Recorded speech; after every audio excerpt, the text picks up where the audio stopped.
जय जगत गुरु जय भारत। एक शब्द है पतिव्रता।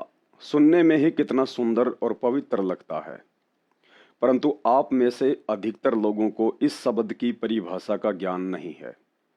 तो चलिए आज के वीडियो में इस शब्द पर खुलकर चर्चा करें। उससे पहले पतिव्रता आत्माओं के पति परमेश्वर का जयकारा लगाते हैं। परमपिता परमात्मा, सारी सृष्टि के रचनहार, कुल मालिक, असंख्य ब्रह्मांडों के स्वामी, जगत गुरु, तीनों लोकों में प्रवेश करके सबका भरण पोषण करने वाले राजाधिराज, आत्माधार, नाथों के नाथ, देवों के देव महादेव, सर्वेश्वर महेश्वर, मृत्युंजय, अजरो अमर, आदि अनादि, सनातनी प्रभु, जगत पिता जगदीश्वर, श्री श्री 1008 की उपाधि के वास्तविक अधिकारी, अकाल मूर्त शब्द स्वरूपी राम वासुदेव, सर्वगतम ब्रह्म, परम पूज्य, प्रथम पूज्य, परम संत, परम पुरुष, परम धनी, परम दयालु, सत्य कबीर, हक्का कबीर, अल्लाहु कबीर, अल्लाहु अकबर, बाखबर, अल्लाह ताला, जगत के तारणहार, जगत के मुक्तिदाता, जगत के जगन्नाथ, हारे के सहारे, हिंदुओं के राम, मुसलमानों के अल्लाह, सिखों के वाहिगुरु, ईसाइयों के मसीह, दया के सागर दयानिधि, करुणा के सागर करुणानिधि, स्वयंभू परिभू, संकट मोचन, कष्ट हरण, मंगल करण, दुख भंजन, अविगत कबीर, निर्विकार निर्विषम परमात्मा, अलय अलेख सतगुरु, आदि अनादि सतगुरु, असली मर्यादा पुरुषोत्तम, असली राम, असली कृष्ण, असली घनश्याम, असली मुरारी, राजाओं के राजा, महाराजाओं के महाराजा, शहंशाहों के शहंशाह, सम्राटों के सम्राट, भगवानों के भगवान, अल्लाहों के अल्लाह, प्रभुओं के प्रभु, मसीहाओं के मसीह, सच्चे वाहिगुरु, बाबाओं के बाबा, पीरों के पीर, सेठों के सेठ, जगत सेठ, सावड़ सा सेठ, सर्वगुण संपन्न, अनंत कोटि कलाओं के स्वामी, अनंत कोटि ब्रह्मांडों के नायक, योगियों में महायोगी, ध्यानियों में महाध्यानी, सिद्धों में परम सिद्ध, ज्ञानियों में तत्व ज्ञानी, ब्रह्म ज्ञानी, महाज्ञानी, परम ज्ञानी, सर्वश्रेष्ठ ज्ञानी, युवा कबीर, समरथ कबीर, असंवाद, अमित ओजा, सच्चे रहनुमा, करीम अल्लाह, सुभान अल्लाह, दुनिया के अंतिम पैगंबर, 8 सितंबर 1951 से गांव धनाना, जिला सोनीपत, हरियाणा, भारतवर्ष की पावन भूमि पे प्रकट रियल कल की भगवान, ब्रह्मा विष्णु महेश के दादाजी, संत श्रोमणी सतगुरु रामपाल जी परमेश्वर जी के चरण कमल में साध संगति से जुड़े हुए देश विदेश से सभी भाई बहनों का अनंत कोटि दंडवत प्रणाम। भाई और बहनों, परिवार हो, व्यवसाय हो या समाज हो, उन सब की एक मर्यादा बनी हुई है। उन मर्यादाओं को फॉलो किए बिना ना ही तो परिवार में सुख शांति रह सकती है, ना ही समाज में, और ना ही व्यवसाय में सफलता प्राप्त की जा सकती है। ठीक इसी प्रकार पतिव्रता शब्द अपने आप में एक मर्यादा भी है और जीवन में सुख शांति के साथ साथ सफलता का मूल मंत्र भी। व्यावहारिक जीवन में पतिव्रता शब्द उस स्त्री के लिए प्रयोग किया जाता है जिस स्त्री की संपूर्ण निष्ठा, लगन, प्रेम और समर्पण एक ही पुरुष अर्थात अपने ही पति के प्रति हो। यदि उस स्त्री के सामने दुनिया का सुंदर से सुंदर, धनवान से धनवान, बलवान से बलवान या सोने का भी पुरुष बनाकर खड़ा कर दिया जाए तो भी उसकी रत्ती भर भी आस्था किसी भी गैर पुरुष में ना बने तो समझिए वह स्त्री पूर्णतया पतिव्रता है। और ऐसी पतिव्रता स्त्री सदैव अपने पति को प्रिय होती है। पति अपने सामर्थ्य के अनुसार ऐसी स्त्री की हर इच्छा पूर्ण करने का प्रयास करता है। ठीक इसी तरह आध्यात्मिक जीवन अर्थात भक्ति मार्ग में पतिव्रता शब्द उन भगत आत्माओं के लिए प्रयोग किया जाता है पूज्य रूप में जिनकी संपूर्ण निष्ठा, लगन, प्रेम और समर्पण अपने ही गुरुदेव भगवान में होता है। गुरु से उपदेश लेने के बाद अपना तन मन धन तथा सर्वस्व गुरु चरणों में समर्पित कर देने के बाद उन आत्माओं के सामने 33 करोड़ देवी देवता तो छोड़िए, यदि ब्रह्मा विष्णु महेश या स्वयं परम ब्रह्म परमात्मा भी आकर खड़ा हो जाए और कहे कि मैं सर्व सृष्टि को रचने और पालन पोषण करने वाला एकमात्र आदि पुरुष हूँ। मुझे दंडवत प्रणाम करो, मेरी स्तुति करके अभी तुरंत मन वांछित वरदान प्राप्त करने के लिए मुझे प्रसन्न करो। मैं तुम्हें क्षण भर में पृथ्वीपति बना दूंगा, तीनों लोकों का राज्य प्रदान कर दूंगा। मेनका, हुरम्बा और सची जैसी करोड़ों परम सुंदरी अप्सराओं को तुम्हारी दासियां बना दूंगा। सवारी के लिए अर्श विमान तुम्हारी सेवा में हाजिर कर दूंगा। बस एक बार अपने गुरुजी के साथ साथ मेरी भी जय जयकार कर दो या मुझे दंडवत प्रणाम कर दो। और प्रति उत्तर में वह भगत कहे कि श्रीमान परम ब्रह्म परमात्मा जी, आपने यहाँ पधारने में थोड़ी सी देर कर दी, क्योंकि जिन जिन नासवान सुख सुविधाओं को भोगने का ऑफर आपने अभी मेरे सामने रखा है, इससे भी असंख्य गुणा उत्तम अविनाशी ऑफर मेरे पूज्य गुरुदेव भगवान सतगुरु रामपाल जी परमेश्वर जी ने नाम दीक्षा वाले दिन ही मेरी झोली में मुफ्त में डाल दिए थे। परंतु उन नासवान ऐश्वर्यों को भोगने की मेरी तनिक भी रुचि नहीं बनती है। जो आनंद गुरुदेव भगवान के सत्संग सुनने में आता है, जो आनंद उनकी चरण सेवा में आता है, जो आनंद दान धर्म करने में आता है, जो आनंद उनकी भक्ति करने में आता है, उस आनंद के सामने आपके 21 ब्रह्मांड के स्वर्ग और महास्वर्ग के आनंद भी काग की बीट के समान नजर आते हैं। और कहे, राम बुलावा भेजिया दिया कबीरा रोए, जो सुख है गुरु चरणों में वो बैकुंठ में न होए। गुरु ज्ञान पर ऐसी दृढ़ भगत आत्माओं को ही पतिव्रता आत्मा कहा जाता है। कबीर साहिब से लाभ लेना है तो ये नियम अपना आजीवन निभाना होगा। स्वयं परमात्मा ब्रह्मा विष्णु महेश भी आ जावे और कोई आके यूं कहे मैं कबीर हूं, या स्वयं परमात्मा भी आ जावे, तो भी आपकी श्रद्धा डगमग नहीं हो कि नहीं हमें तुम्हारे भगवान गुरुदेव। वर्तमान आध्यात्मिक क्षेत्र में परम संत सतगुरु रामपाल जी भगवान के साध संगति से जुड़े हुए सत्सेवक बच्चों के अलावा धरती पर इस तरह की पतिव्रता पद की भक्ति आपको कहीं भी देखने को नहीं मिलेगी। आम संसारी लोगों की तो बात ही क्या करें, जिन्हें इतना ही ज्ञान नहीं होता है कि भक्ति क्या है, क्यों करनी चाहिए, और भक्ति के लिए सर्वप्रथम गुरु बनाने की भी आवश्यकता होती है। ऐसे संसारी लोगों की भक्ति बिना पैंदे के लोटे के समान होती है। ऐसे लोग सुबह सुबह हनुमान मंदिर में हनुमान चालीसा पढ़ते मिलेंगे, तो शाम को किसी कीर्तन में ढोलक की धुन पर राधे राधे चिल्लाते हुए डांस करते हुए, तो कभी पीताम्बर या भगवा पहनकर पैदल यात्रा पर निकल पड़ेंगे। अर्थात पतिव्रता भक्ति की जानकारी के अभाव में इस तरह लकीर के फकीर बनकर ये लोग भी 84 लाख योनियों में कष्ट भोगने से नहीं बच सकते। दूसरे नंबर पर समाज के वे लोग आते हैं जो गुरु बनाकर भक्ति साधना करते हैं, जैसे कबीर पंथी, जय गुरुदेव पंथी, धन धन सतगुरु पंथी, राधा स्वामी पंथी, निरंकारी, ब्रह्मा कुमारी, ओम शांति, एस्कॉन पुजारी, श्री राम पुजारी, चारों शंकराचार्यों के पुजारी, अन्य संत महंत तथा भागवत कथा वाचकों के पुजारी।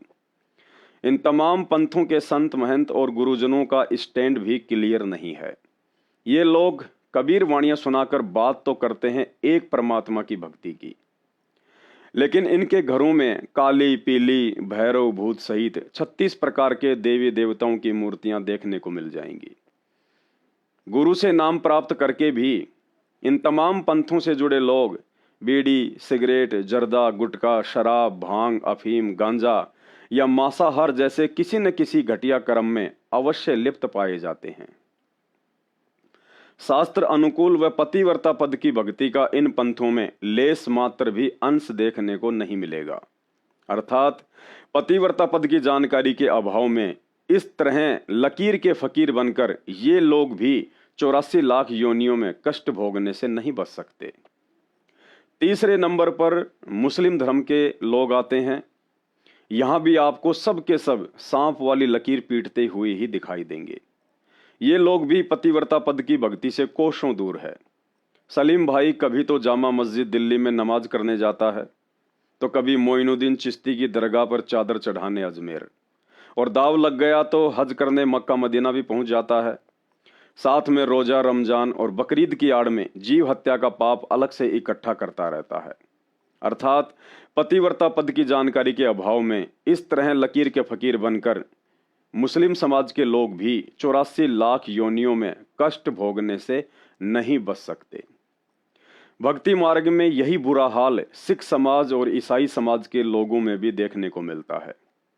श्री नानक जी ने अपने जीवन काल में अपने गुरु काशी वाले कबीर साहिब के अलावा ना ही तो स्पेशल किसी गुरुद्वारे में पूजा पाठ की, ना ही किसी मंदिर में जाकर ढोल मंजीरे बजाए, ना ही ब्रह्मा विष्णु महेश सहित किसी अन्य भूत प्रेत की पूजा या व्रत उपवास किया। पूरा जीवन लोगों को उपदेश देकर एकमात्र सतगुरु की भक्ति पर लगाया। लेकिन पतिव्रता भक्ति को लेकर वर्तमान का सिख समाज भी पूरी तरह से डामाडोल है। श्री नानक जी ने पतिव्रता धर्म का पालन करते हुए जिंदा कबीर काशी वाले को अपना गुरु धारण करके ज्ञान और ध्यान प्राप्त किया।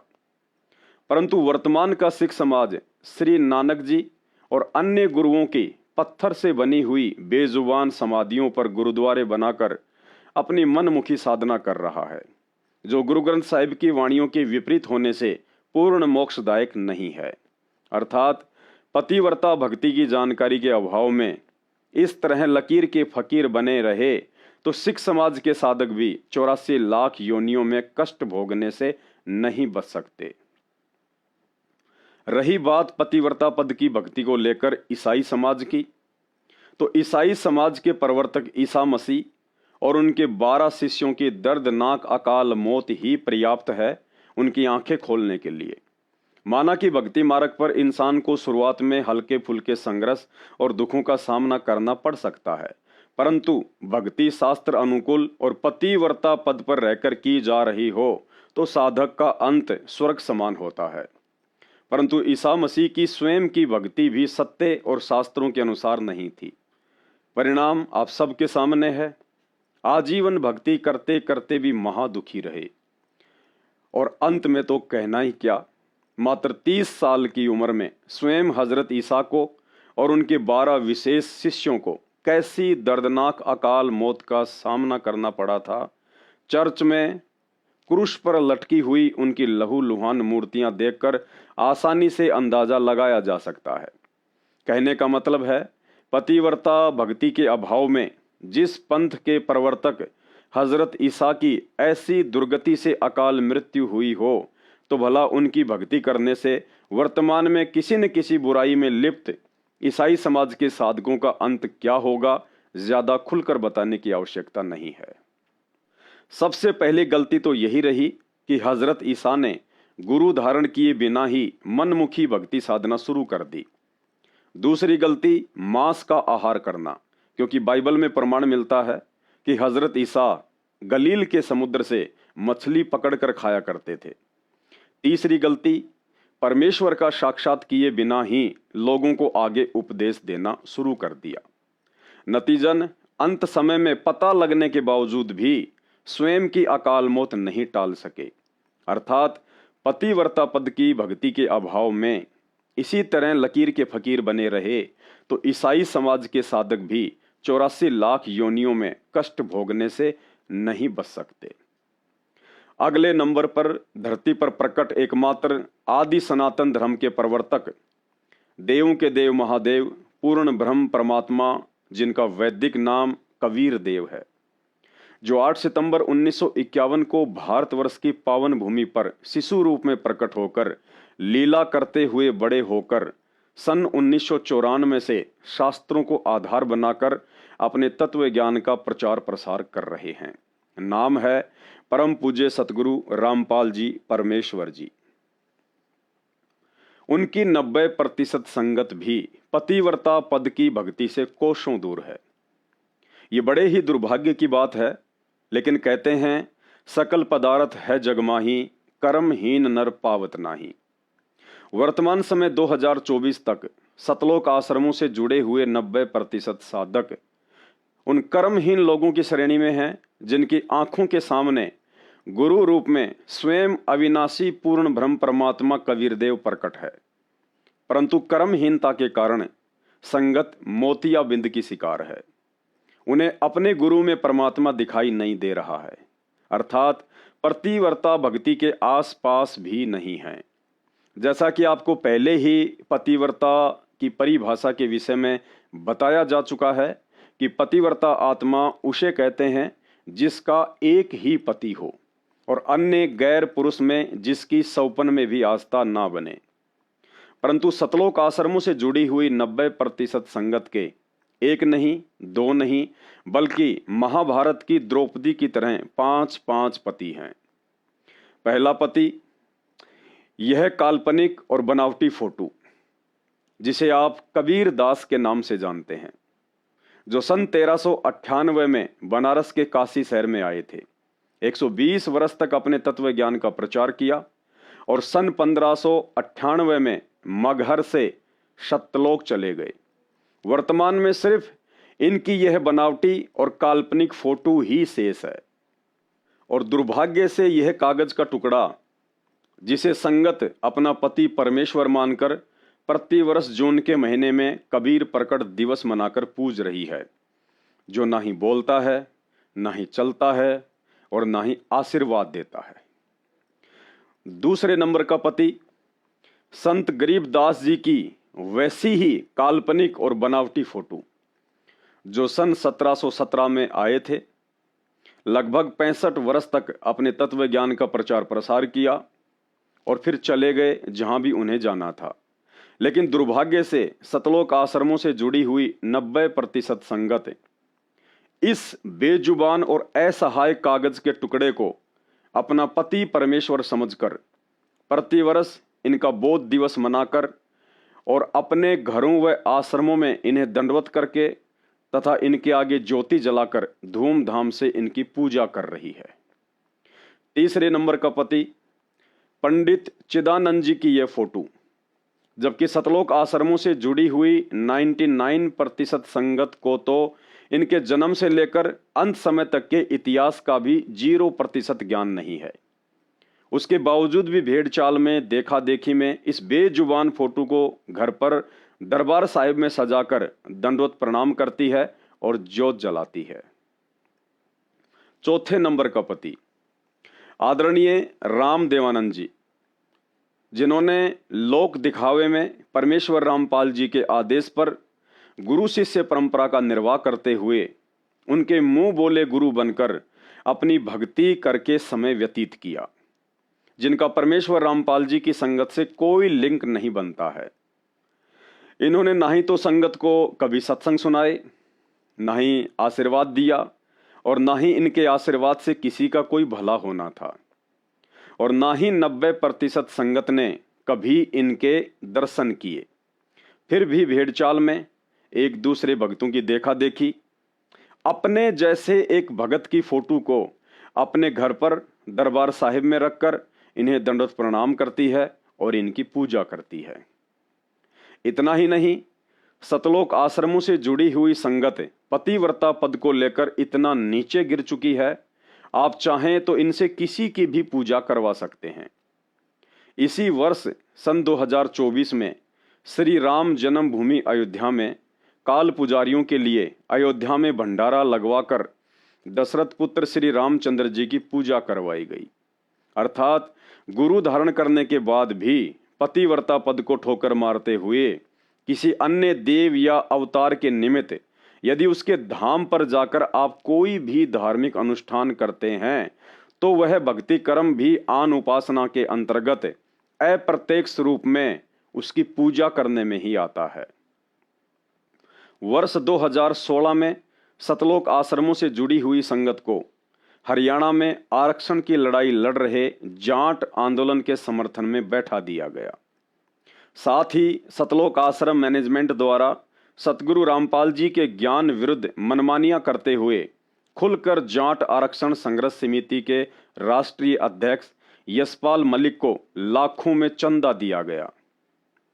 अर्थात गुरु धारण करने के बाद भी पतिव्रता पद को ठोकर मारते हुए उन भक्तिहीन लोगों के धरने, प्रदर्शन और रैलियों में जाकर उन्हें शारीरिक और आर्थिक रूप से मदद देना भी अप्रत्यक्ष रूप में उनकी पूजा करने में ही आता है। गुरु को तजे भजे जो आना, ता पशुओं को फोकट ज्ञाना। अर्थात गुरु की शिक्षाओं को त्याग कर सांसारिक लोगों की कुसंगति में जाकर बैठना गुरुद्रोह की श्रेणी में आता है। संत रामपाल जी ने जो आपको समर्थन दिया, इस बारे में आपकी क्या राय है? हमारा संत रामपाल जी को और उसकी संगत को बहुत बहुत धन्यवाद। और उन्होंने हमें आज 11 लाख रुपए चंदा देकर भी आंदोलन में भी मदद की। और मैं तो ये कहना चाहूँगा कि संत रामपाल जी के ऊपर भी जो जुल्म हुए, और उस जुल्म को जब वे उनके दर्शन करने उनके शरणार्थी जाते हैं तो उस पर भी तमाम अत्याचार किए जाते हैं, लाठियाँ बरसाई जाती हैं। अब भी सरकार उनको तंग कर रही, और जो आर्य समाज के और उनके बीच में डिस्प्यूट है उसको भी दूर कराने की कोशिश करेंगे, क्योंकि हम खुद आर्य समाजी हैं। वर्ष 2018 में राजस्थान के अजमेर और हरियाणा के भिवानी जिले में एक सामाजिक संगठन राजपूत करणी सेना द्वारा उन्हीं के समाज के एक व्यक्ति गैंगस्टर आनंदपाल सिंह की मौत की सीबीआई जांच के समर्थन में सभा आयोजित की गई थी, जिसका संत रामपाल जी और उनकी संगत से कोई लेना देना नहीं था। परंतु काल प्रेरणा से संत रामपाल जी के परिवार द्वारा हजारों की संगत को राजपूत करणी सेना के समर्थन में खड़ा कर दिया गया और लाखों में चंदा भी दिया गया। अर्थात गुरु धारण करने के बाद भी पतिव्रता पद को ठोकर मारते हुए भक्तिहीन लोगों के साथ मिलकर ऐसे कर्म करना भी अप्रत्यक्ष रूप में आन उपासना के अंतर्गत गुरुद्रोह में आता है। जयपुर में सरकार ने वादा किया था और उसके लिए भी मैं समर्थन पत्र लेके पहुंचा था। प्रेस कॉन्फ्रेंस में वो समर्थन पत्र हमने सौंपा था कि फर्जी एनकाउंटर की सीबीआई जांच का संत रामपाल जी के लाखों अनुयायी समर्थन करते हैं।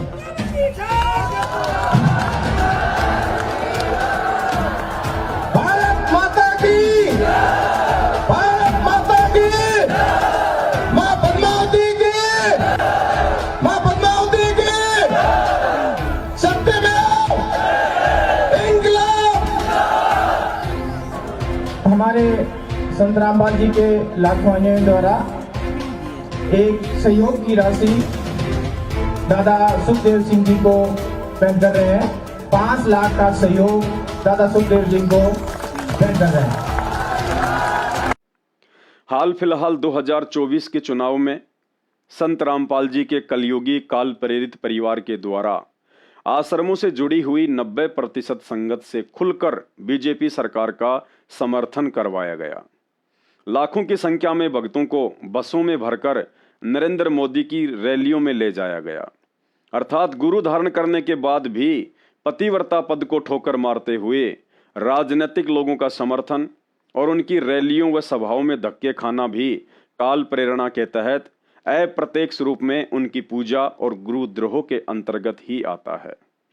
मोदी की रैली में, और जो ऐसा मंजर मैंने मतलब रैलियों में देखा होगा पहले, लेकिन आप भी देख के बताना आखिरकार ये रैली बोलती क्या है, और जो रैली में आए लोग हैं उनसे बातचीत करेंगे वे क्या बोलते हैं। फिलहाल के लिए मैं एक बार थोड़ा सा दिखाता हूँ आपको। इतना बड़ा ट्रक लेके आए हैं भोजन के लिए, देख सकते हैं आप। हैं जी जी, अच्छा आप मिले थे क्या अभी वहाँ? अच्छा अपने चल रहे गए। ये देखो भाई, यहाँ पे जो है भंडारा चल रहा है, ये देखो, ये देख सकते हैं आप। आज दिखाते हैं क्या क्या है इसमें। कहाँ से आए हैं? ये सतलोक आश्रम दिनाना धाम से जी। अच्छा, दिनाना धाम से है जी। कहाँ से आए से भाई? ये दिनाना धाम से जी, सत रामपाल मार से। दिनाना धाम, दनाना धाम से। हाँ जी, हाँ जी। अच्छा अच्छा, देखो भाई क्या क्या प्रसाद दे। लस्सी राम, फुल्का राम, लस्सी राम। अच्छा अच्छा, हाँ जी, सारा कुछ है। लस्सी भी है, सब्जी राम। अच्छा जी, हाँ जी, सारा कुछ है जी। लस्सी राम, फुल्का राम, सब्जी राम। ये दिखाइए भाई इसका। और थोड़ी तो 5 ये इस तरफ देखिए, ट्रक में पूरा भरा पड़ा है। ये देखो लस्सी। अच्छा, लोगों से बातचीत करेंगे भाई, कहाँ से आए हैं, क्या कुछ मामला है। और जो ये जो सेवा है ना, ये है संत रामपाल महाराज जी की तरफ से बनाए गए हैं। और इस तरफ कहाँ से आए हो जी आप लोग? 1 मिनट रुको। हाँ जी, कहाँ से आए हो? फतेहाबाद। फतेहाबाद से। अच्छा, मतलब कि मोदी ये भाई बाबा जी के भगत हैं। कहाँ से आए हो जी? भाई हम तो धनाने के यहाँ हैं? धनाने से यहाँ। धनाना से हो? अच्छा, ये धनाना तो संत रामपाल महाराज जी के वहाँ से। बस वो तो धनाना धाम है। हाँ, अच्छा, वो अच्छा। धनाना धाम है। अच्छा, गुआना गुआना अच्छा, गुहाना से हो गया? गुआना। अच्छा, क्या रैली में आए हो? हाँ, रैली में है। अच्छा, रैली में आए हैं। बड़े कंफ्यूज हो रहे हैं लोग, पता नहीं क्या हो गया।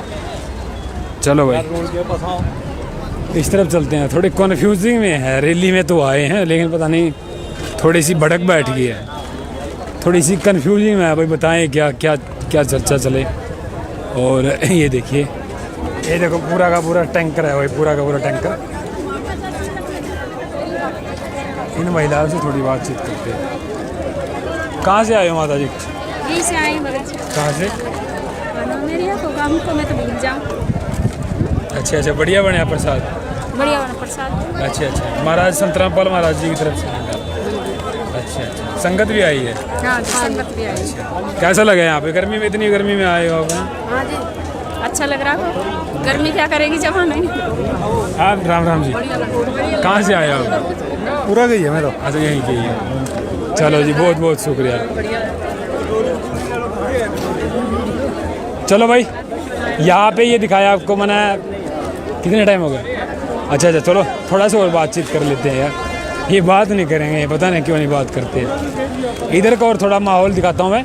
फ़िलहाल यहाँ पर हेलीकॉप्टर पहुँचेंगे और हेलीकॉप्टर पहुँचेंगे तो मोदी जी यहाँ से जो है संबोधन करेंगे। उसके बाद जो हरियाणा में क्या कुछ प्रभाव पड़ेगा वो चीज़ देखने लायक होगी भाई।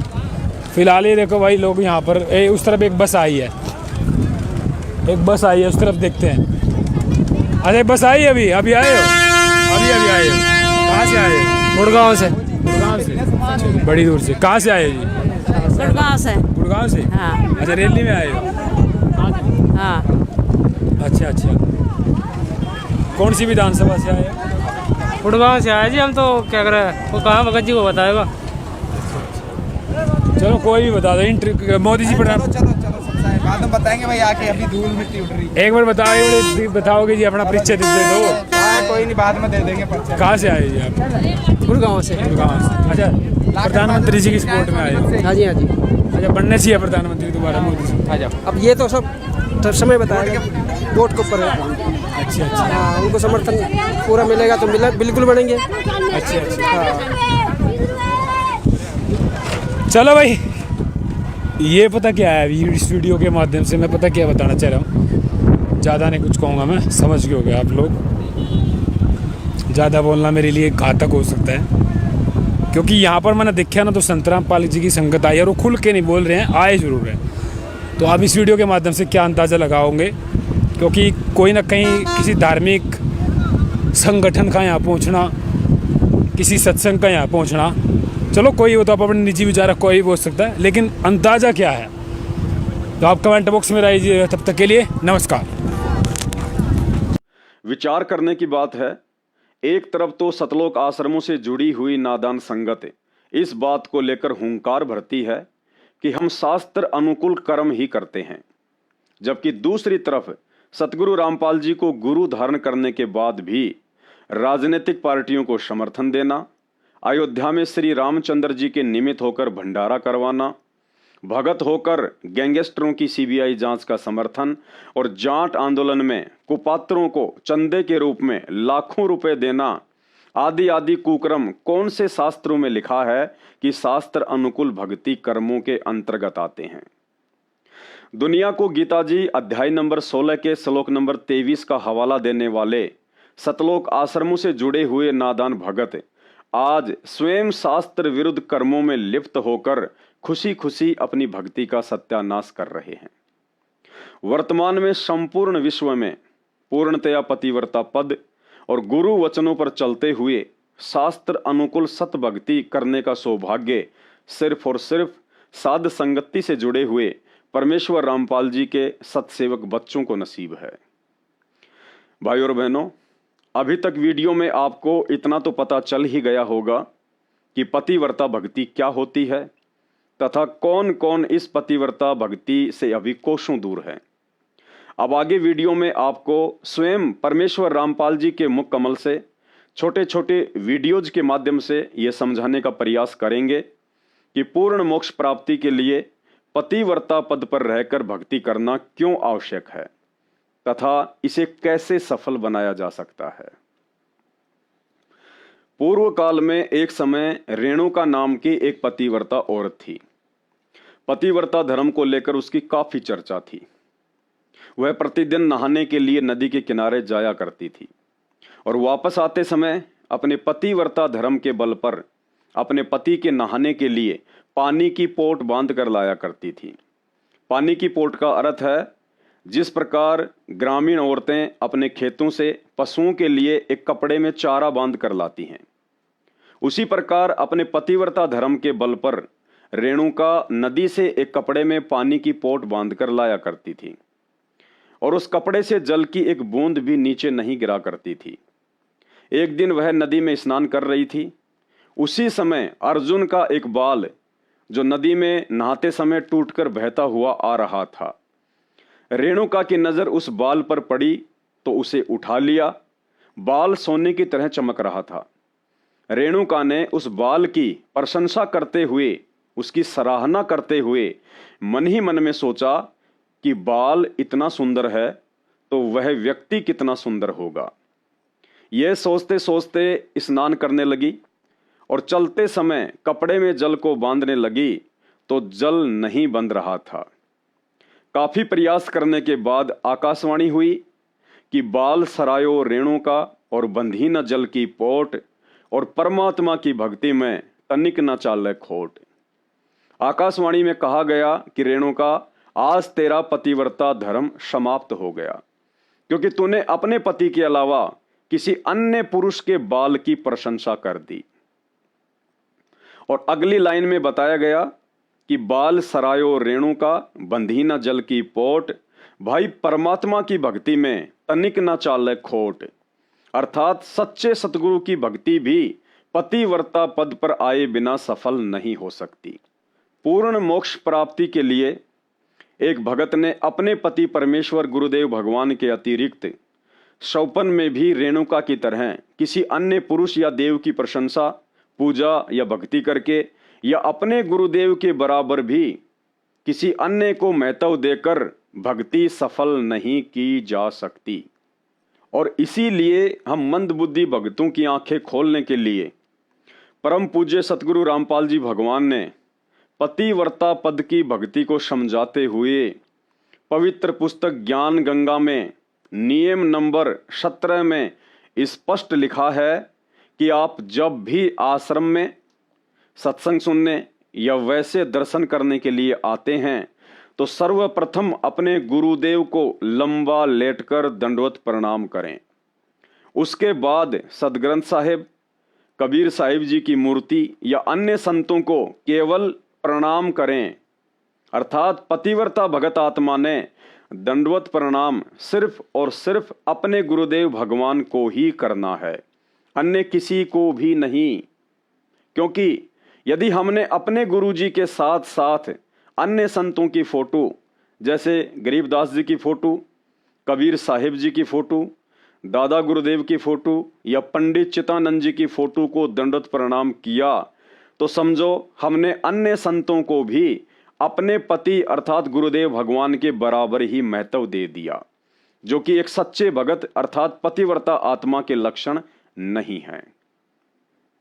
जबकि साध संगति से जुड़े हुए सत्सेवक भाई बहनों को छोड़कर सतलोक आश्रमों में और शतलोक आश्रमों से जुड़ी हुई 90% संगत के घर पर बने दरबार साहिब में, जहां मात्र अपने गुरुदेव भगवान की ही फोटो रखनी होती है, उस जगह पर आपको कबीर जी की दाढ़ी मूछ वाली काल्पनिक फोटो भी मिलेगी, गरीबदास जी की काल्पनिक फोटो भी मिलेगी, दादा गुरुदेव और पंडित चितानंद जी की फोटो भी मिलेगी। और पतिव्रता पद की भक्ति से कोसों दूर नादान संगत ज्ञान को आधार ना बनाकर उन सभी अन्य संतों को भी लंबा लेटकर दंडवत प्रणाम करती है, उनके आगे ज्योति जलाती है, जबकि अन्य संतों को दंडवत और उनकी पूजा के लिए अभी आपने ज्ञान गंगा पुस्तक में पढ़ा कि परम पूज्य सतगुरु रामपाल जी भगवान ने स्पष्ट मना किया हुआ है। इसी संदर्भ में सतगुरु रामपाल जी भगवान ने पतिव्रता पद के विषय में बताया कि केवल एक तीसरा बीच में नहीं आना चाहिए। तीसरा मतलब गुरु और शिष्य के अलावा कोई तीसरा बीच में नहीं होना चाहिए। इसी को पतिव्रता पद कहते हैं। जबकि सतलोक आश्रमों से जुड़ी हुई संगत ने तीसरा तो छोड़ो, चार चार को अपने घरों में और दरबार में विराजमान कर रखा है। अब जैसे यहाँ पर आत्मा आती है जो सच्चे दिल से बिल्कुल हृदय से पुकार करती है, उनको तुरंत लाभ मिलेगा, आज ही मिलेगा। और कुछ इसी हैं बेचारी डुप्लीकेट सी, हाँ भी ना भी नाम भी ले लिया और पूजाएं भी करूंगी, उस गुरुजी ने भी मानने जाऊंगा, पहले वाले को मान लूंगा। ये डुप्लीकेट से रहेंगे, इतना लाभ नहीं मिलेगा बिल्कुल। एक तीसरा बीच में नहीं होना चाहिए। अब सीधा गुरुजी दास को बनाना पड़ेगा आपको। वो पहले वाले गुरु की आस्था कति त्यागनी होगी, हृदय सपने में भी नहीं रहेगा ना, तब लाभ शुरू होगा आपको। पतिव्रता पद इसी को कहते हैं कि गुरु को तजय भजय जो आना, ता पशुआ को फोकट गया ना। यहाँ कुछ आत्माओं को काल प्रेरणा से ये शंका हो सकती है कि गुरुजी तो इस वीडियो में अन्य नकली संतों व गुरुओं की बात कर रहे हैं। जी, आपने बिल्कुल सत्य सुना, लेकिन आगे यह भी सुना होगा कि गुरु को तजे भजे जो आना, ता पशुआ को फोकट ज्ञाना। अर्थात अपने गुरु के अलावा अन्य किसी भी पहले वाले गुरुओं की पूजा नहीं होनी चाहिए। अगर विचार करोगे तो पता चलेगा कि संत गरीबदास जी भी 300 वर्ष पहले गुरु ही थे। दाढ़ी मूछ वाले कबीर जी भी 650 वर्ष पहले गुरु ही थे। आदरणीय राम देवानंद जी भी 25 वर्ष पहले गुरु ही थे। और पंडित चिदानंद जी भी लगभग 100 वर्ष पहले गुरु ही थे। भाइयों और बहनों, आपके मन में इस खरपतवार को समाप्त करने के लिए आपकी पत्नी का उदाहरण देकर समझाता हूं। आपकी पत्नी एक पतिव्रता औरत है, क्योंकि पति रूप में आपके अतिरिक्त वह किसी अन्य गैर पुरुष के आगे समर्पण नहीं करती है। अब उसका चरित्रहीन देवर अपनी बकवाद करने के लिए उस औरत से कहे कि भाभी जी, पतिव्रता औरत तो उसे कहते हैं जो बाहर के किसी गैर पुरुष के आगे समर्पण ना करे, जबकि मैं तो इसी परिवार का हूं और आपका देवर भी हूं, और बड़े भैया की तरह मेरे आगे समर्पण करने से आपका पतिव्रता धर्म समाप्त नहीं होगा। अब आप ही बताइए, क्या उस देवर की ये बात उचित है? आप कहेंगे बिल्कुल भी नहीं। ठीक इसी प्रकार सतगुरु रामपाल जी भगवान से उपदेश लेने के बाद पहले वाला गुरु, चाहे बाहर वाला अर्थात दूसरे पंथ वाला हो, या घर वाला चाहे अपने ही गुरु परंपरा से संत कबीर जी, संत गरीबदास जी, राम देवानंद जी या पंडित चिदानंद जी ही क्यों ना हो, यदि भूलकर भी उस औरत की तरह अपने पति के बराबर महत्व देकर समर्पण कर दिया तो पतिव्रता धर्म उसी समय समाप्त हो जाता है। ठीक इसी तरह भूलकर भी अपने पति परमेश्वर सतगुरु रामपाल जी की फोटो के साथ दरबार साहिब में कबीर जी की दाढ़ी मूछ वाली काल्पनिक फोटो, गरीबदास जी की काल्पनिक फोटो, दादा गुरु की फोटो या पंडित चिदानंद जी की फोटो रखी, या उन्हें दंडवत प्रणाम करते हो या उनके आगे ज्योति जलाते हो, तो समझो आपका पतिव्रता धर्म खंड खंड है। और यही कारण है कि भक्ति करते करते भी आप पूर्णतया सुरक्षित नहीं है। आपके ऊपर कभी भी कर्म की मार पड़ सकती है, आपकी कभी भी अकाल मृत्यु हो सकती है, क्योंकि आप अपने गुरु के ज्ञान को आधार बनाकर पतिव्रता पद की भक्ति नहीं कर रहे हैं। सुनिए वही सत्संग एक बार फिर से। अब जैसे यहाँ पर आत्मा आती है जो सच्चे दिल से बिल्कुल हृदय से पुकार करती है, उनको तुरंत लाभ मिलेगा, आज ही मिलेगा। और कुछ इसी हैं बेचारी डुप्लीकेट सी, हाँ भी ना भी नाम भी ले लिया और पूजाएं भी करूंगी, उस गुरुजी ने भी मानने जाऊंगा, पहले वाले को मान लूंगा। ये डुप्लीकेट से रहेंगे, इतना लाभ नहीं मिलेगा बिल्कुल। एक तीसरा बीच में नहीं होना चाहिए। अब सीधा गुरुजी दास को बनाना पड़ेगा आपको। वो पहले वाले गुरु की आस्था कति त्यागनी होगी, हृदय सपने में भी नहीं रहेगा ना, तब लाभ शुरू होगा आपको। पतिव्रता पद इसी को कहते हैं कि गुरु को तजय भजय जो आना, ता पशुआ को फोकट गया ना। पतिव्रता आत्मा की भक्ति की शक्ति के आगे बड़े बड़े देव और महादेव भी नतमस्तक हो जाते हैं। श्री देवी भागवत पुराण में कथा आती है कि एक समय शंखचूड़ राक्षस और देवताओं के बीच स्वर्ग प्राप्ति के लिए भयंकर युद्ध छिड़ गया। ब्रह्मा विष्णु महेश और इंद्र सहित मुख्य मुख्य देवताओं ने लाख प्रयत्न किया, परंतु शंखचूड़ राक्षस का बाल भी बाका नहीं कर पाए। अंत में देवर्षि नारद ने बताया कि शंखचूड़ राक्षस की पत्नी एक पतिव्रता औरत है और जब तक उसका पतिव्रता धर्म नष्ट नहीं होगा तब तक शंखचूड़ की मृत्यु असंभव है। अंत में धोखे से श्री विष्णु जी ने शंखचूड़ राक्षस का रूप बनाकर उसकी पत्नी तुलसी के साथ भोग विलास करके उसके पतिव्रता धर्म को नष्ट किया। तब कहीं जाकर वह राक्षस देवताओं के हाथों मारा गया। कथा का निष्कर्ष यह निकलता है कि सतलोक जाने के लिए यदि काल निरंजन पर विजय प्राप्त करनी है तो हमने भी भक्ति मार्ग पर गुरु धारण करने के बाद तुलसी की तरह पतिव्रता पद पर आना पड़ेगा, अन्यथा काल निरंजन हमारी भक्ति को सफल नहीं होने देगा। जिस प्रकार युद्ध में शंखचूड़ के अलावा जितने भी बड़े बड़े राक्षस योद्धा थे वे देवताओं के हाथों युद्ध में मारे जा रहे थे, क्योंकि ना ही तो वे स्वयं पतिव्रता धर्म पर थे और ना ही उन राक्षसों की पत्नियां। और दूसरी तरफ जब तक शंखचूड़ की पत्नी तुलसी का पतिव्रता धर्म सुरक्षित था तब तक ब्रह्मा विष्णु महेश भी उसे पराजित नहीं कर सके। ठीक इसी प्रकार वर्तमान समय में सतगुरु रामपाल जी भगवान से उपदेश लेने के बाद भी सतलोक आश्रमों से जुड़े हुए भक्तों की आए दिन काल के हाथों अकाल मृत्यु हो जाना या भ्रमित होकर भक्ति को ही त्याग देना इस बात का प्रमाण है कि संगत अभी पतिव्रता पद पर नहीं है।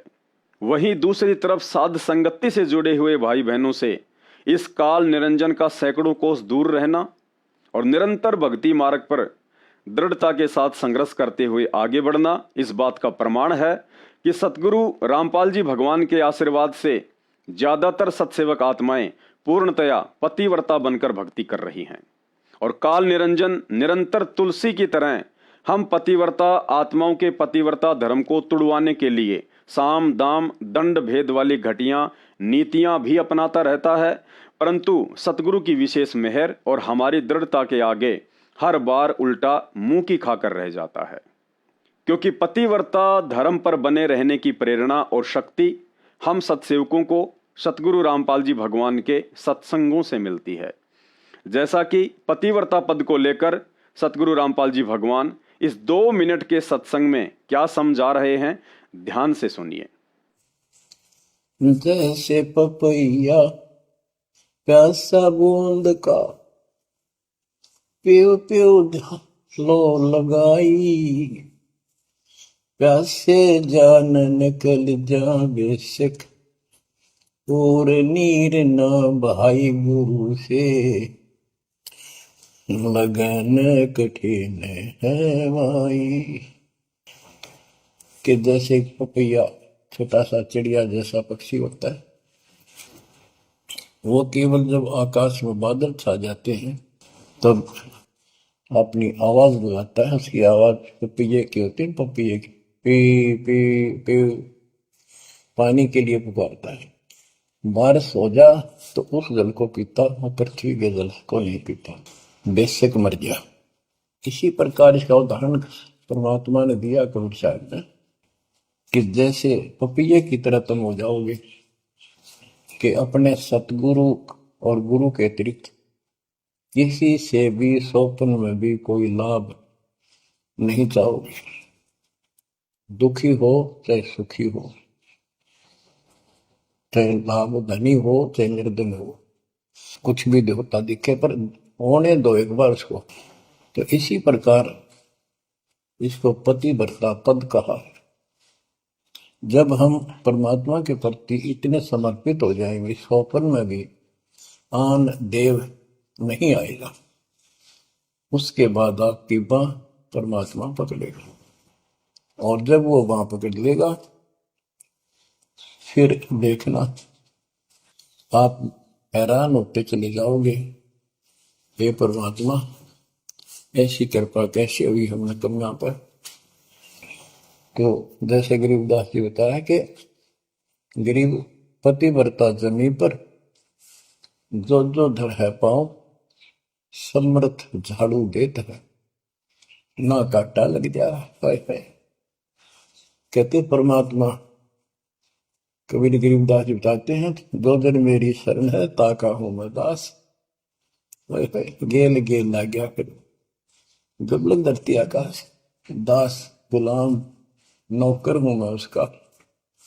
अब जैसे माँ बाप बच्चों के नौकर होते हैं, नवावे धुआवे कपड़े परावे हर तरह से ध्यान रखें उनका, तो ये नौकरी का नौकर ही है ये। और इतना प्रेम भी होता है बच्चों में। तो इसी प्रकार जब हम इसकी शरण में आ जाएंगे तब ये दाता हमारे को इतना ही प्यार देगा। शरण पड़े को गुरु संभाल जाने का बालक भोला रे। शरण पड़े को गुरु संभाल जाने का बालक भोला रे। कह कबीर तुम चण चित राखो यो सोई मैं डोरा रे। कह कबीर तुम चरण चित राखो जो सोई मैं डोरा रे। मानत न मन मोरा साधो मानत न मन मोरा रे। बार बार मैं ये समझाऊं जग में जीवन थोड़ा रे। भक्ति में पतिव्रता पद के महत्व को समझाते हुए एक समय सतगुरु रामपाल जी भगवान ने बताया, यदि आपको भक्ति मार्ग पर पूर्ण रूप से सफल होना है तो गुरु को भगवान मानकर ही अपनी हर आध्यात्मिक क्रियाओं को करना पड़ेगा। अर्थात गुरु के अलावा किसी अन्य को भगवान की दृष्टि से देखा तो आपकी कोई भी आध्यात्मिक क्रिया जैसे तीनों समय की आरती, मंत्र जाप, दंडोत प्रणाम व हवन यज्ञ आदि क्रियाएं सफल नहीं हो पाएंगी। और गुरु को भगवान माने बिना आपके अंदर ना ही तो विनम्रता आ सकती है और ना ही आपका अंतःकरण साफ हो सकता है। साथ ही गुरुदेव कह रहे हैं कि इसमें औपचारिकता बिल्कुल भी नहीं चलती है। औपचारिकता का मतलब गुरु को भगवान मानने का दिखावा करना। जैसा कि सतलोक आश्रमों से जुड़ी हुई 90% संगत जुबान से तो सतगुरु रामपाल जी को भगवान भगवान कहती है, परंतु जैसे ही जून का महीना आता है तो उस दाढ़ी मूछ वाली कबीर जी की काल्पनिक फोटो का कबीर प्रगट दिवस मनाकर अपने गुरु को एक सामान्य संत और उस दाढ़ी मूछ वाली काल्पनिक फोटो को अपना भगवान साबित कर देती है। तो यहाँ गुरुदेव भगवान कह रहे हैं कि भक्ति मार्ग में औपचारिकता नहीं चलेगी। पूर्णतया अपने ही गुरु को भगवान मानकर पतिव्रता पद पर आना होगा, तभी मोक्ष हो पाएगा। क्योंकि गुरु को भगवान मानकर भक्ति करना ही परमात्मा का रूल है। सुनिए अनमोल सत्संग और सत्सेवक भाई बहन विचार करें कि आप कितनी खुशकिस्मत आत्माएं हैं जो वर्षों से साध संगति से जुड़कर हृदय से अपने गुरु को ही भगवान मानकर पतिव्रता पद पर रहकर अपनी हर आध्यात्मिक क्रियाएं कर रहे हैं। गुरु मानुष कर जानते ते नर कहिए अंध। अब आपको उदाहरण भी बताया था कि गुरु जी को भगवान मानकर ही हमने अपनी आध्यात्मिक क्रियाओं को करना पड़ेगा। क्योंकि आप जब गुरु जी के पास जाओगे तो आपके मन में ये होगा, यदि इनके स्थान पर भगवान होते आज तो आप कैसा व्यवहार करते। निष्कपट गदगद आत्मा और चेहरे की तरह इन्हें देखते रहते। तो ऐसे आप में विनम्रता आवेगी, आपका अंतःकरण नरम होगा, आपका दोष दूर होने लग जाएगा। यदि आप इस दास को अपने जैसा ही एक व्यक्ति समझोगे, भाई थोड़ी बहुत दो बात सीख रहा है, गुरुजी है नाम देता ले लेता हूँ, इससे लाभ नहीं होगा। लाभ होगा तभी जब आपके हृदय में असीम श्रद्धा होगी इस दास के प्रति। एज ए गॉड आपने मानना पड़ेगा इस इक्वेशन को, इस प्रश्न को हल करने के लिए, जन्म और मृत्यु के इस प्रश्न से पीछा छुटवाने के लिए, हल को सोल्व करने के लिए, प्रॉब्लम को आपने मानना पड़ेगा। ये रूल है ईश्वर का। तो आप अपने हृदय से मानोगे, औपचारिकता नहीं, हृदय से करना पड़ेगा। एक सत्संग में तमोगुणी श्री शंकर जी और पार्वती जी की कथा सुनाकर सतगुरु रामपाल जी भगवान ने हम मंदबुद्धि आत्माओं को समझाना चाहा है, यदि सतगुरु से भक्ति मार्ग का सार प्राप्त करना हो तो गुरु धारण करने के बाद पार्वती जैसी गलती करने से बचना होगा। जो तीनों लोकों में तमोगुण के स्वामी श्री शंकर जी को हल्के में लेकर चल रही थी।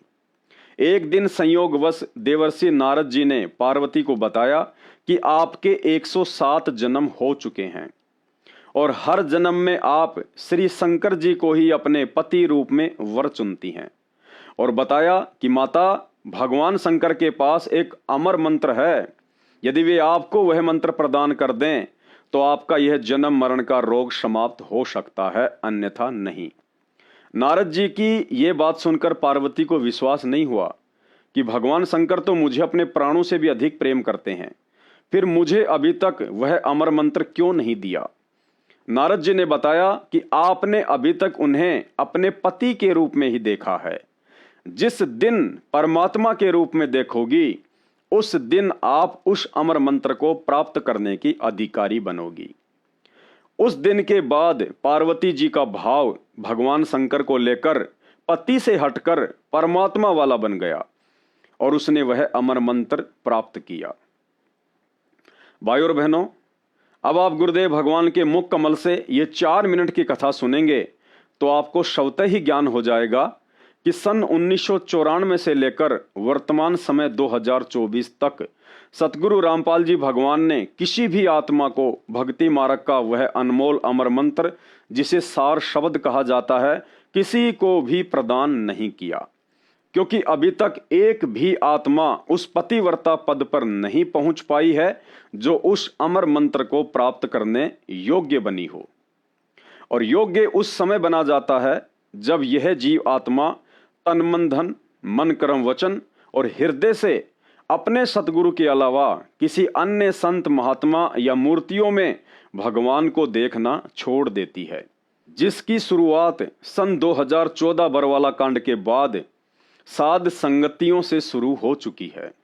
अर्थात पतिव्रता पद पर आकर यदि कोई सार शब्द के योग्य बनने की दिशा में आगे बढ़ रहे हैं तो सिर्फ सत्सेवक भाई बहन हैं, जिन्होंने खुलेआम सोशल मीडिया पर कबीर जी की समझे जाने वाली दाढ़ी मूंछ वाली इस काल्पनिक फोटो को फाड़कर लाखों की संगत सहित देश दुनिया को एक संदेश दिया है कि सृष्टि में यदि कोई कबीर भगवान है तो वर्तमान में मानव रूप में धरती पर प्रकट परम पूज्य सतगुरु रामपाल जी भगवान हैं, और उनके अलावा यदि किसी अन्य में भगवान देखा तो उनकी शरण में आकर भी लाख जन्म सतलोक के दर्शन नहीं कर पाओगे।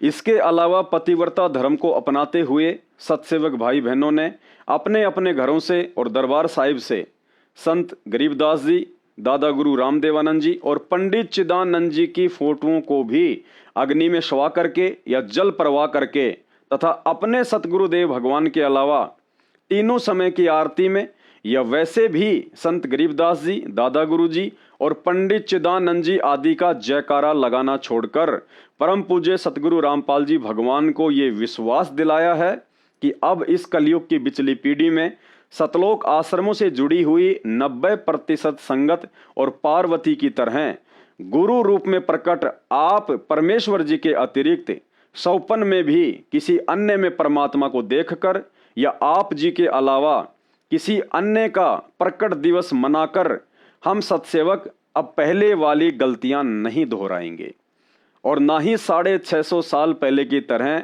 आपको नाराज होने का मौका देंगे। आपके द्वारा प्रदान की गई शिक्षा और तत्व ज्ञान का भरपूर फायदा उठाकर इसी जन्म में पतिव्रता पद को अपनाकर आजीवन मर्यादित भक्ति करते हुए मोक्ष प्राप्त करेंगे। सुनिए यह अनमोल सत्संग और बात समझ में आ जाए तो सतलोक आश्रमों से जुड़ी हुई 90% मंद बुद्धि संगत की तरह वर्तमान में गुरु रूप में साक्षात धरती पर प्रकट सतगुरु रामपाल जी भगवान के अतिरिक्त इस बेजुबान कागज के टुकड़े दाढ़ी मूंछ वाली फोटो में भगवान देखना और पूजना तुरंत त्याग दें, अन्यथा इस जन्म में सतलोक जाने की उम्मीद ना करें। इसी प्रकार जिस भी इष्ट का वो उपासक इसी प्रकार तन और मन से आश्रित होकर उस बताए गए गुरु के वचन पर डट कर आप उसकी साधना करते हो तो आप भगवान शिव की प्राप्ति कर सकते हो। दर्शन हो जाना कोई बड़ी बात नहीं होती। अब यहां पर इतना लंबा विवरण है इस एक उपलब्धि को पाने के लिए किसी भी इष्ट का दर्शन हो जाना कोई बड़ी बात नहीं है, लेकिन वह स्थान पाना, अमरत्व पाना, ये अलग भिन्न वस्तु है। कहते हैं 108 जन्म पार्वती माता के हो लिए थे। 108वें जन्म में नारद जी मिलते हैं, कहते हैं हे माई, हे सती जी, आप अभी जन्म और मरण के चक्कर से नहीं बच पाई। वो कहने लगे भाई कि ऋषि जी, जन्म और मरण का चक्कर खत्म हो सकता है? अक हो सकता है। दवाई कहां मिला है? भगवान शंकर के पास, शिव जी के पास। उनके पास एक अमर मंत्र है, अमोघ मंत्र है, जो आपको दे दें, आप नियम से जाप करोगे तो आप अमर हो जाओगे। एक बार तो असमंजस में पड़ जाती है कि नारद की बात कुछ जची नहीं, तो नारद जी समझ गए कि माई का भी बात समझ में आई नहीं, ये विश्वास नहीं कर रही। कहते हैं कि आपके 107 जन्म हो चुके, 108वां जन्म हुआ है और आप मर जाते हो। भगवान शंकर जो है आपके रुंड को, सिर को काट कर माला बना लेता है। अब उसने सोचा कि वो जो रुंड माला है वो मेरी है, कहां आपकी है? बहुत पछताती है कि ये क्या कारण हुआ कि मैं मर जाऊं और मेरे को जान से भी प्रिय समझते हैं भगवान शंकर। तो नारद ये संभव नहीं लग रहा। तो नारद जी कहते हैं कि अभी तक आप उसको अपना पति समझ रहे हो, आपने उसको परमात्मा नहीं जाना। आप उसको परमात्मा जान कर भक्ति करोगे, आपका भाव भी भिन्न होगा, आपके अंदर कसक भी न्यारी होगी। अब इस बात को सुनकर पार्वती के सारे शरीर में शरणाहट उठा। जाकर के जब प्रतिदिन महल में आया करते थे शिव भगवान, तो उसका कुछ और विचार भाव होया करता था, जैसे पत्नी का होया करे। लेकिन उस दिन वो देखा है कि आज तो इसकी आत्मा भिन्न है, चरणों में चिपट जाती है, रोती है पड़कर चरणों में, कहती भगवान मुझ पापनी पर ऐसा कौन सा दुष्कर्म हुआ, मेरे में ऐसी कौन सी कसूर रहा मेरे अंदर परमात्मा कि आपने मेरे को अपनी आंखों का आगे मरते हुए देखते रहे, और आपके पास अनमोल मंत्र है।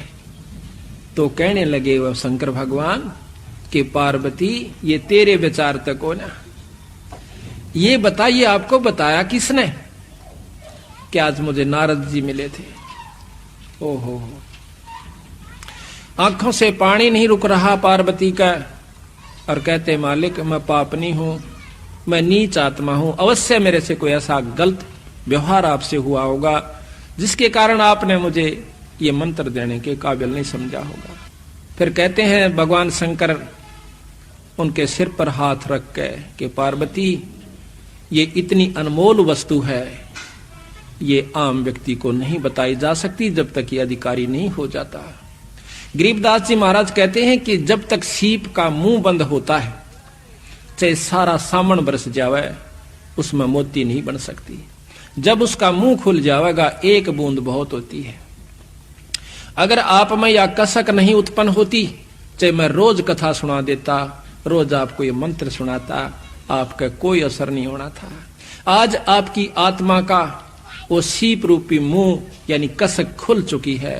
आज मैं ये मंत्र आपको सुनाऊंगा, आप में जगह बन गई है, अब मैं आपको मंत्र दूंगा। ये लंबा प्रकरण है। फिर उनको वो नाम दिया और पार्वती अमर हुई। नादानी और अज्ञानता में सतलोक आश्रमों से जुड़े हुए समझदार भाई बहन तो इस वीडियो में सतगुरु रामपाल जी भगवान के सत्संगों से प्रमाणित करके बताई गई बातों को आंखों देखकर स्वयं ही निर्णय कर लेंगे कि भक्ति और मर्यादा सतलोक आश्रमों में है या साध संगतियों में। परंतु कुछ मंदबुद्धि भक्तों के मन में काल प्रेरणा से यह सवाल खड़ा हो सकता है कि यह पवनदास बार बार कबीर जी की फोटो को ही हटाने की बात क्यों करता है, ब्रह्मा विष्णु महेश और दुर्गा आदि की फोटो के लिए क्यों नहीं बोलता। भाइयों और बहनों, विचार करो, सन 1994 से सतगुरु रामपाल जी भगवान द्वारा कबीर जी की जिस दाढ़ी मूछ वाली नकली फोटो को परमात्मा बताकर भक्ति करवाई जा रही है, क्या आज उसी कबीर जी की दाढ़ी मूछ वाली फोटो को पवन दास के कहने पर हजारों भगत फाड़ फाड़ कर अपने घरों से बाहर निकाल देंगे? ऐसा तभी संभव है जब स्वयं सतगुरु रामपाल जी भगवान ऐसा चाह रहे हों। अर्थात पवन दास तो संदेश देने के लिए एक यंत्र की भांति निमित्त मात्र बना हुआ है, बाकी सारा खेल गुप्त रूप में सतगुरु रामपाल जी भगवान स्वयं ही खेल रहे हैं। करे करावे सतगुरु, मन में लहर उठा, दादू सिर धर जीव के और आप बगल हो जा। और यह सारा खेल इसलिए खेला जा रहा है क्योंकि सतगुरु रामपाल जी भगवान को अच्छे से पता है कि मेरे से यह अनमोल तत्व ज्ञान और सृष्टि रचना सुनने के बाद मूर्ख से मूर्ख भगत की आस्था ब्रह्मा विष्णु महेश या अन्य देवी देवताओं में नहीं बन पाएगी। परंतु मैंने अपने आप को कबीर भगवान का भेजा हुआ दास रामपाल दास बताकर और इस दाढ़ी मूछ वाली फोटो को कबीर भगवान बताकर जिन जिन आत्माओं को भक्ति मार्ग पर लगाया है, इन सभी आत्माओं की आस्था इस दाढ़ी मूछ वाली कबीर जी की नकली फोटो में दृढ़ हो गई है कि यही असली भगवान है। और उधर काल निरंजन ने अपनी सूझबूझ से इन आत्माओं को त्रिकुटी पर ठगने के लिए कबीर जी से उनका वह दाढ़ी मूछ वाला रूप धारण करने का वरदान भी मांग रखा है। सुनिए पहले 40 सेकंड का यह अनमोल सत्संग, जिसमें काल निरंजन ने कबीर परमात्मा से उसका दाढ़ी मूछ वाला रूप धारण करने का वरदान मांग रखा है। अक्के वचन भर लो, वचन भर लिया, अकबर लियो भाई। न्यो बोला जी कि चारों युगों में 3 युगा में जीव थोड़े ले जाना, सतयुग त्रेता और द्वापर, और चौथा युग जब आवे कलयुग कितने ले जाइयो। बोला वह बड़ी अड़ाई तन तया। अच्छा भाई कोई बात नहीं। दूसरा यह है कि मैं आपका रूप बना सकूं, मैंने ये आज्ञा दे दो। भाइयों और बहनों, वीडियो सुनकर आपके बात समझ में आ गई होगी कि पवन दास को निमित्त बनाकर क्यों सतगुरु रामपाल जी भगवान इस दाढ़ी मूछ वाली कबीर जी की काल्पनिक फोटो को भक्तों के घरों से बाहर निकलवा रहे हैं। क्योंकि संगत की आस्था इस दाढ़ी मूछ वाली कबीर जी की फोटो से हटकर यदि एकमात्र अपने गुरुदेव भगवान में नहीं लग पाई, तो शरीर छूटने के बाद जब हम त्रिकुटी पर जाएंगे तो काल अपने उस वरदान का फायदा उठाकर इसी दाढ़ी मूछ वाले कबीर जी का रूप बनाकर हम भगत आत्माओं को अपने पीछे पीछे नकली सतलोक में ले जाकर बैठा देगा। क्योंकि हम तो आजीवन इसी दाढ़ी मूछ वाली फोटो को भगवान मानकर भक्ति कर रहे हैं। इसलिए त्रिकुटी पर जब यही रूप धारण करके काल आएगा तो हमारे मन में शंका की गुंजाइश ही नहीं होगी कि कबीर परमात्मा के रूप में यह काल भी हो सकता है। सत्संग एक बार फिर से सुन लीजिए। अक्के वचन भर लो, वचन भर लिया, अकबर लियो भाई। न्यो बोला जी कि चारों युगों में 3 युगा में जीव थोड़े ले जाना, सतयुग त्रेता और द्वापर, और चौथा युग जब आवे कलयुग कितने ले जाइयो। बोला वह बड़ी अड़ाई तन तया। अच्छा भाई कोई बात नहीं। दूसरा यह है कि मैं आपका रूप बना सकूं, मैंने ये आज्ञा दे दो। भाइयों और बहनों, इस दाढ़ी मूछ वाली कबीर जी की समझे जाने वाली नकली फोटो को आप भक्तों के घरों से हटवाने में मेरा कोई स्वार्थ नहीं है, बल्कि आपका हित अवश्य है। दास तो केवल सतगुरुदेव भगवान की प्रेरणा से अपनी ड्यूटी अदा कर रहा है और करता रहूंगा, चाहे कोई समझे या ना समझे। भाइयों और बहनों, भक्ति मार्ग की एक और अटल सच्चाई सतगुरु प्रेरणा से दास आपको बता रहा है। सतगुरु रामपाल जी स्वयं ही पूर्ण ब्रह्म परमात्मा कबीर देव हैं, इसमें कोई संशय नहीं है। परंतु जो लीला सन 1951 से स्वयं को छुपाकर कर रहे हैं, अंत तक वही लीला करते रहेंगे। अर्थात स्वयं को कबीर जी का भेजा हुआ दास ही बताते रहेंगे। परंतु मनुष्य शरीर में उनकी शरण ग्रहण करके तत्व ज्ञान को आधार बनाकर जो आत्माएं उनके द्वारा स्वयं को दास कहने के पीछे की गुप्त लीला को समझकर और आजीवन पतिव्रता पद पर रहकर भक्ति करती रहेंगी, अंत में सतलोक तो वही जा पाएंगी। बाकी आत्माएं भी भक्ति तो आजीवन ही करेंगी, परंतु गुरु को भगवान ना मानकर मात्र भक्ति धन इकट्ठा करेंगी और अंत में काल की गुलाम बनकर यहीं 21 ब्रह्मांडों में चक्कर काटती रहेंगी। अंत में ज्यादा कुछ ना कहकर आपको गुरुदेव भगवान की एक 3 मिनट की इसार जेल से आई हुई ऑडियो सुनाऊंगा। यदि आप जरा भी बुद्धि रखते होंगे तो अपने गुरुदेव के संकेत को अवश्य समझ जाएंगे तथा ज्ञान को आधार बनाकर मान बढ़ाई को त्याग कर फर्जी सतलोक आश्रमों से नाता तोड़कर अपने आत्म कल्याण के लिए साध संगति से जुड़ जाएंगे। सुनिए सत्संग और दास को दीजिए इजाजत। अगले वीडियो में फिर मुलाकात होगी। बंदी छोड़ सतगुरु रामपाल जी भगवान की जय हो। बच्चों कुर्बान हो जाओ इस परम पिता पे।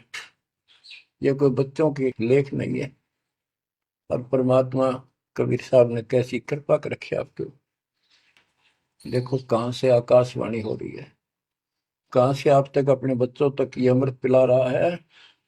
इतने लाडले हो आप मालिक को, जैसे छोटा सा बच्चा माना हुआ करे छीनने का लगा कर दूध पिलाती है। दूध दिशा कर कदे सर ने देखेगी, कदे पैरा ने, कदे फुंसी फांसी तो ना है। तो बच्चों आज इतने लाड आपके कर रहा तेरा हमारा पिता। कहां से अमृत आपको घर बैठे पिला रहा है और आपकी केयर टेक भी करता रहता है। मेरे बच्चों को कोई काल का दूत भूत भैरव या अन्य कोई देव कोई कष्ट ना दे दे। बच्चों विश्वास करो इतनी पर परमात्मा आपको शरण में रखे। कहते हैं साधा से ती मस्करी ये चोरा नाल खुशाल, मल खाड़ा जीतेंगे ये युगन युगन के माल। आप युगन युगन के माल हो। इस भक्ति रूपी अखाड़े में पहले से एक्सरसाइज करते आ रहे हो, ठीक है, नहीं सफलता मिली तो अब आपका फाइनल गेम है और आप आहार में खुराक में कोई कमी नहीं छोड़ी जाएगी। मालिक पर विश्वास करो, कुर्बान हो जाओ। जिसका तुम चटके बैठे हो ये संपत्ति और संतान तेरे साथ मिल जाएगी। नोट कर लो, आपको भी पता है। लेकिन अब ये संतान आपकी होगी अगर ये शरण में रहेंगे। कोई अटैक काल का नहीं होगा। काल की चोट तुम खुद खाओगे, नाम तोड़ के बकवाद करके। आपको ऐसे रखेगा जैसे टीवी की अंडों को महाभारत के युद्ध में रखा था। 100 कार्ड बढ़ा देगा। और ये कहां से मैं बोल रहा हूँ पता आपको, और यहाँ क्या हो रहा है क्या आप भी नहीं समझोगे इस मालिक को। बच्चों धन्य आपके माता पिता जिससे जन्म हुआ। कुर्बान हो जाओ, भूल जाओ संसार को, अपने मालिक में इतना दृढ़ आस्था कर लो कि उसके अतिरिक्त सौपन में भी कोई दूसरे का ध्यान आपका ना दे, सौपन में भी कोई आन ना दिखे। पतिव्रता पद में आने के बाद परमात्मा क्या करेंगे। गिरिपति भरता जमी पर जो जो धर है पावे, समृत झाड़ू देते हैं ना काटा लग जाए। इतना साथ हो जाएगा। आज साथ तो आज भी है पर हम बालक हमने दिखते को जाओ।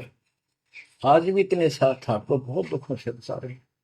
आप विश्वास करो, मालिक आपको मोक्ष दे, सदा सुखी रखे। सत्साई। Hello hello hello. सत्साई। हाँ सच्चाई भाई जी। और ठीक हो? हाँ ठीक है भाई। और खाना खोना खा लिया आपने? हाँ भाई कर लिया भंडार।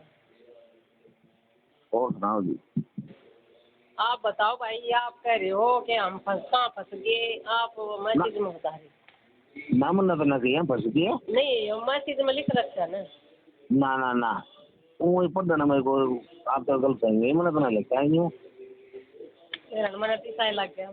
ना ना ना और ओले में देख के बताऊँ ये लिखा था। कोई बात नहीं, मैं तो ये कह रही हूँ भाई अपनी भक्ति करनी हमने दस भगवान की ना फंसा क्यों है मन तो बस। और मर्यादा में रहकर भक्ति करेंगे तो भाई भगवान आप पे लाभ देगा हमने। ना सही बात है। मर्यादा कौन है तो फिर भगवान की तरह हमारे द्वारा। मैंने तो जब नाम लिया था करो था दाम नहीं था अपना। अच्छा जब लिया था तो वो हंगामा भी हुआ था यहाँ पे। जब मैं यही तो था। तो 2014 में लिया था भाई, बरवाड़ा से लिया था। अरे बरवाड़ा ये वाला चलो गए थी अरे भंडारे में। हाँ हम क्या जाया कर भाई। क्यों? हमने जानते ये तो दो नाव की सवारी होगी ना, किया तो कबीर परमात्मा ने मान लो या सतगुरु रामपाल जी ने मान लो। हम तो एक भगवान की पूजा करें, हम तो सतगुरु रामपाल जी ने भगवान मान रहे हैं, हम तो उसका प्रकट दिवस मनाया करें। वो तो ठीक है, फिर मैं वही यहाँ पे चल लोगे धाम ना हमारा उड़ा के काम है, उड़ा को भगवान ने उड़ा भक्ति ना उड़ा की है, जब हमारे गुरु जी को है तो हम टिंडे लेने जाएंगे। अच्छा यह कौन सी बात हुई? हम जान रहे, मैं ताऊ जान रहे, हम जान रहे, बताइए क्या बात? अरे वो तो देश जान लग रहा है, कितने वो करोड़ा आदमी हो रहे हैं वो जान लग रहे, फिर वो जितना जितना ज्ञान होगा उतना ही बरतेंगे भाई। नो भीड़ तो होना चाहिए, भगवान ने भीड़ की जरूरत कौन है? अच्छा वहाँ जान तो मतलब कोई ज्ञान नहीं? मैं यह बात देख रखा भाई, खूब देख रखा से उड़ा है ना, 10 जनता पढ़ पढ़ कर देख रखा हमने तो भक्ता किया से लेते बेरा लाग रहा है, कौन भगत कितनी भक्ति करा है, कौन कितना भगवान मान रहा है, और कितने पानी में है ये। जब हमने तो जाना छोड़ा था, हमने तो 2018 से जाना छोड़ा है। अच्छा हमने तो जब ये पवन और संजय की वो चाली थी ना, एक भाई पवन गुरुद्रोही संजय गुरुद्रोही हो रहा है, वो अपने अड्डे खोल कर बैठ गए। अरे अड्डे तो तुम खोल रहे हो, ये नामदान सेंटर खोल कर ये भगता थे 21,000 का पाठ ले लेकर न, अरे ये तो जगह जगह दान सेंटर खोल दिए न। एक बात ये परमात्मा के ज्ञान क्या दूर उसके आधार पर ना चल रही नहीं, ये तो विरुद्ध चल रही है।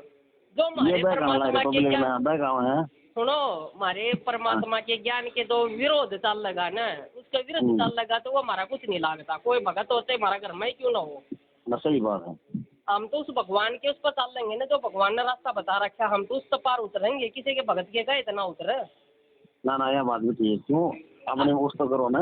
हाँ दिमाग तो भाई ये तो सारे काम करवा रहे हैं, ये तो परमात्मा की आड़ लेकर परमात्मा तो बैठे हैं जेल में।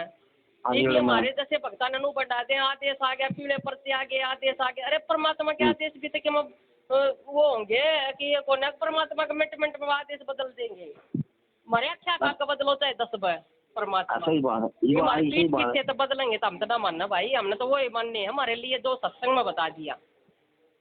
हाँ हमारे गुरु जी तो बड़े जेल में जाए रहे, सही बात है। ये सत्संग में जो आदेश दे रखे नहीं सारे हमारे आदेश है, सत्संग में फॉलो करो, सत्संग में जो बोल रखे है वही करेंगे हम तो। परमात्मा ने राजनीति में कद बताया ताकि भगता ने राजनीति में जाना चाहिए,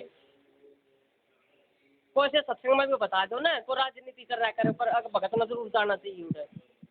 अरे जब भक्ति करनी हर भगवान चाहिए, सतलोक जाना है। एक बात बताओ, जो गुरु जी जब तो आओगे, गुरु जी आओगे तो कौन रोक देगा?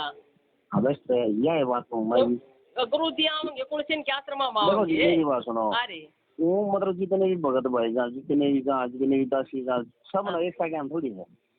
वही तो कहूँ, वही भगत छटेंगे जिन ज्ञान हो गया और भगवान न मानेंगे ना, वो तो अपने घर में बैठ कर भक्ति करेंगे और भगवान को घर में ही भोग लगाओगे। एक बात बताओ, कृष्ण जी ने चावल का भोग नहीं लगा लिया जब तक सुदामा का भी उदाहरण होया था ना होया, तो ये सतगुरु रामपाल जी ने सतगुरु कहा है तो सतगुरु का कहना छोड़ दो। जब उसका कुछ लाभ नहीं होना तो कबीर परमात्मा से लाभ होना है। जो 600 वर्ष पहले आए थे उस नकली फोटो परमात्मा ने उसने सत्संग में भी बता रखी है कि ये जय मैन है, ये हाथ से बनाई उड़ है, ये तो मैंने वर्तमान में देखा नहीं। अरे मैं तो बताऊं उसने तो मानो नहीं, तो बात किस तरह बनेगी? तो परमात्मा हु इज गॉड, परमात्मा सतगुरु रामपाल जी बैठे हैं, वो सत्संग मनु भी बोल गए, फिर भी हमारे भक्ता की आंख ना खुलती।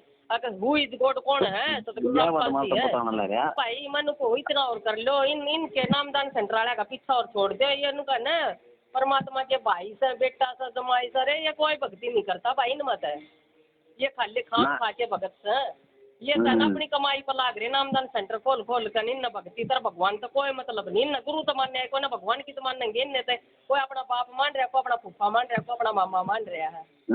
ठीक है, वो तो परमात्मा ने कह रखी है। और जो बिंद के होंगे ना वो ना पहचाने, जो नाद के बच्चे हैं ना मैंने वही पहचानेंगे, तो नाद के हम हैं, वो बिंद के हैं परमात्मा के, वो ना पहचाना परमात्मा ने। इनके पीछे लागना भाई, ये तो जितनी भी कर रहे हैं ना बकवाद कर रहे हैं कति नामदान सेंटर पर, इन राजनीति में उनमें भक्ता के कति क्रम फड़वा दिए, वो स्टेडियम खोल दिया दौड़ा वो खेल का, तो परमात्मा कद खेलन भक्ता न भक्ति करवाएंगे, वो सतलोक क्यों कर लेके जाएंगे जब ये खेलना में बढ़ गए थे। 31,000 का भक्ता का दान कर दिया उन्हें नाम में, चंदे के रूप में देन लाग रहे, तो भक्ता के कर्म फुटे हैं कि ना फुटे? हम तो भाई 1 रुपया भी ना देते किसी, हमने तो कर रखे हैं। अगर भगवान उन मंदिर में है ना उन दो रहे नामदान सेंटर वाला दोरा भगवान है ना, तो भक्ति हम भी कर रहे, सत भक्ति पर रह अपने नियम मर्यादा पूरी निभा कर अपने भगवान के घर में मंदिर लगा रखा हमने, तो जोत जगाव है और अपना भगवान का भंडारा लगाकर भोग लगाव है अलवे राम का। और अपना वो 42 मिनट की आरती है ना, तो परमात्मा उसमें आश्रम में गाया करते, वो अपने हाड़ पूरा कुंबा खड़ा होकर आरती कर रहा है, कति रोम रोम खड़ा हो जा भाई, कति रोम रोम परमात्मा कति राजी है। और आज तक उस दिन तक लेकर ना भाई, मेरे कति दमे की बीमारी थी, उस दिन तक आज तक एक गोली नहीं खाती। अच्छा हाँ दमा आप रोग के हो?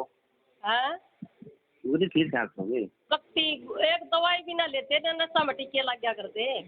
अच्छा हाँ एक कोई नु कहने छोटी ही गोली ले ले, हम तो वो छोड़ रखे, हमने तो कर रखी है, मरेंगे जब और जीवेंगे जब परमात्मा के चरणों में। हमने ना डॉक्टर की जरूरत, हमारा डॉक्टर था मैंने वैद्य मिल गया, हमारा तो सब जमाइयो ही करेगा। हाँ माँ भी तो इतना विश्वास है भाई, अगर कोई नू को है ना चाहे हमारा सर धड़ करता हो, चाहे हमारे घर में कुछ भी हो जाए, तो नून तो नून हो जाए, दो मर्यादा परमात्मा ने बता रहा कि नून तो नून नहीं होगा, जिसे बेशक थोड़ा मरो चाहे बहु मरो।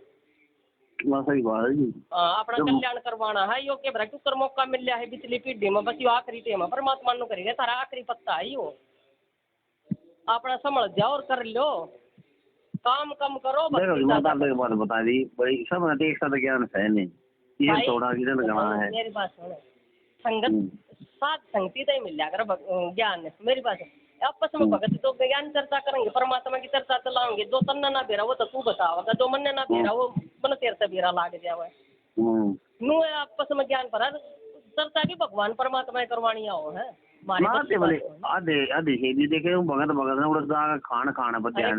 के हैं, और बस सेवा कर लो वो कर लो नू कर दो, परमात्मा का आदेश है थारे पर खुश हो रहा है परमात्मा ने, ये तुम सत्कर मान लिया भाई, जो ऑडियो और ऑडियो ये तो जेल मत आओ है ना, ये आकाशवाणी है परमात्मा की परीक्षा के लिए।